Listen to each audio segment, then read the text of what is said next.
उसे ही याद था, बाकी किसी को भी इससे कोई मतलब नहीं था। मैं भी शगुन का काम करना चाह रहा। बहस मत करो, जो काम दिया है वो करके आओ। दामाद है तो दामाद की तरह रहो। भिखारी कहेगा। पता नहीं शनाया की जिंदगी में ऐसा क्या लिखा था कि तुम जैसा निठल्ला पति मिला है उससे। और अब यामिनी जी की सहेली ने आहान को उसकी टूटी हुई सैंडल की स्ट्रैप दिखाकर कहा, ये वाली चप्पल ठीक करना है, महंगी दुकान में ठीक करवाना, समझ में आया? कहते हुए उसने आहान का हाथ उठाकर सैंडल उसके हाथ में पकड़ा दिया।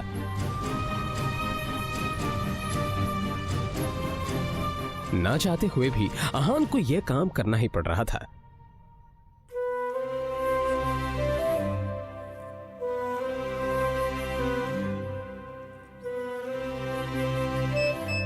उसके मोबाइल पर उसकी बीवी शनाया ने मैसेज किया। ये मैसेज पढ़ते ही आहान के होठों पर एक स्माइल आ गई और उसकी पूरे दिन की टेंशन जैसे गायब ही हो गई। आज पहली बार शनाया ने उसे ऑफिस बुलाया था। एक वही तो थी उसकी जिंदगी में जिसकी मुस्कुराहट देखकर वो खुद को जिंदा रखता था। शनाया का चेहरा देखे बिना आहान को चैन नहीं मिलता था और उसके बस में होता तो शनाया की हर एक खुशी के लिए खुद को लाखों बार कुर्बान कर देता। रास्ते में आहान को एक फूलों की दुकान मिली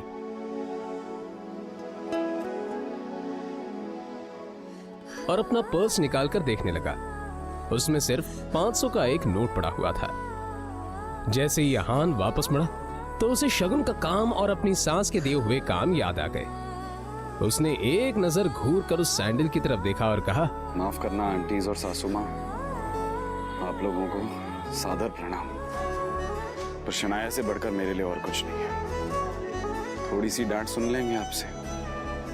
और फिर उस पैसे से आहान ने शनाया के लिए फूलों का वो बुके ले लिया। आज वो पहली बार गिल कंस्ट्रक्शन के ऑफिस जा रहा था, जो कंपनी गिल खानदान की थी। ये सोचकर आज वो फूला नहीं समा रहा था कि वहां उसका अच्छे से स्वागत होगा कि तभी सामने से आने वाले एक आदमी से आहान टकरा गया। उसका नाम देव मल्होत्रा था। यू इडियट, दिखाई नहीं देता तुम्हें? पता नहीं कहां से मुंह उठाकर चले आते हैं। इस ऑफिस में तुम्हारी खड़े होने की भी औकात नहीं और ऐसे टहल रहे हैं जैसे तुम्हारी खाले जी का घर है। कौन हो तुम?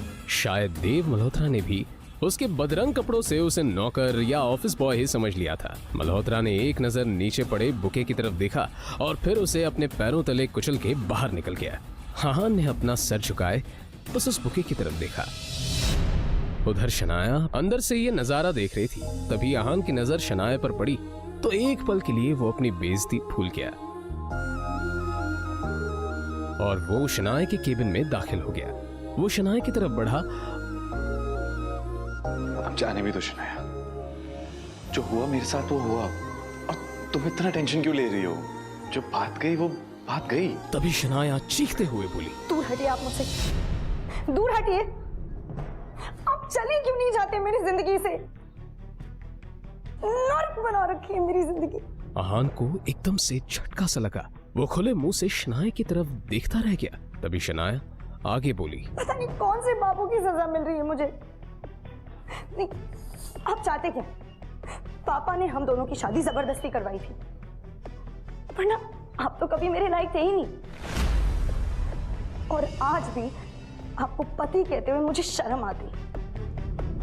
अरे आज वो ड्राइवर नहीं था इसलिए आपको बुला लिया, पर मुझे क्या पता था कि मेरा पति इस काम के भी लायक नहीं है।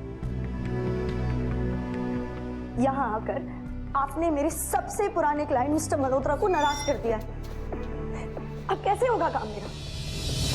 आंखों में आंसू लिए शनाया ने आगे कहा, मैं जहां पर भी जाती हूँ आप मुझे बेइज्जती के सिवा और कुछ नहीं दे सकते। सिर्फ एक बदनुमा दाग बनकर रह गए आप मेरी जिंदगी पर। इतना कहकर शनाया केबिन के बाहर निकल आई। तभी रास्ते में पड़े बुके की तरफ देखकर शनाया ने कहा, क्या है ये सब? क्या गंदगी फैला रखी है यहाँ पर? फेंको इसे डस्टबिन में। फूल को अपने पैरों से कुचलते हुए आगे बढ़ गई।